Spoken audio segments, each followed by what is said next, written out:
Скапо го чинеше гласното размислување командантот на германската морнарица, прашан од неговиот министер што мисли што всушност сака Русија со Украина.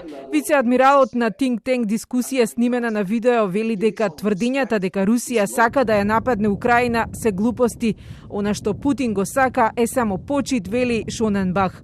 I think Putin is probably putting pressure on us because he can do it. And he knows that if he splits the European Union. But what he really wants is respect. He wants, on eye level, he wants respect. And my God, giving someone respect is low cost, even no cost. So if I was asked, but I'm not asked, but I was asked, it is easy to even give him the respect he really demands. And probably also deserves. Шоненбах вели дека Русија е голема земја и дека во борбата на Западот со Кина добро е да ја има на своја страна. I think having this big country, even if it's not a democracy at our side, as a bilateral partner, giving them a chance with the EU and also the United States of America, having on high level, same high level. It is easy.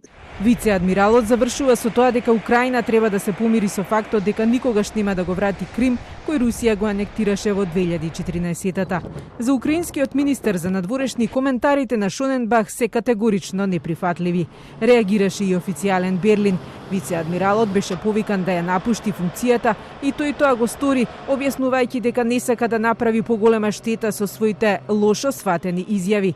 Германија е на ставот дека во кризата со Украина ќе стои зад НАТО сојузниците, но за разлика од Америка и Велика Британија, одби да ја снабдува Украина со оружје, туку дека ќе помогне со поставување на полски болници ако дојде до вооружен конфликт.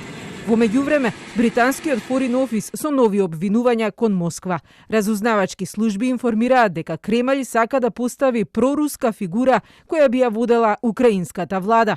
Потенцијалниот кандидат е Евхений Мураев, поранешен пратеник која предводи малата проруска партија Наши, која во моментов нема место во украинскиот парламент, но медиумите полека му отстапуваат простор за неговите убедувања.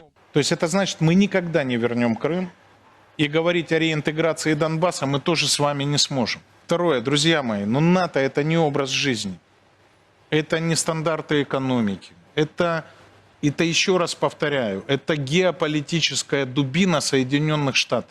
На каков начин би го спровела овој заговор Москва, британскиот Foreign Office не дава податоци. Реагираше и Кремљ, го повикуваат Лондон да престане да се занимава со провокации и да шири дезинформации. И покрај овие обвинувања, во Москва наскоро треба да се сретнат британскиот и рускиот министер за одбрана, што би биле првите билатерални преговори на двете земји во делот на одбраната по 2013 година.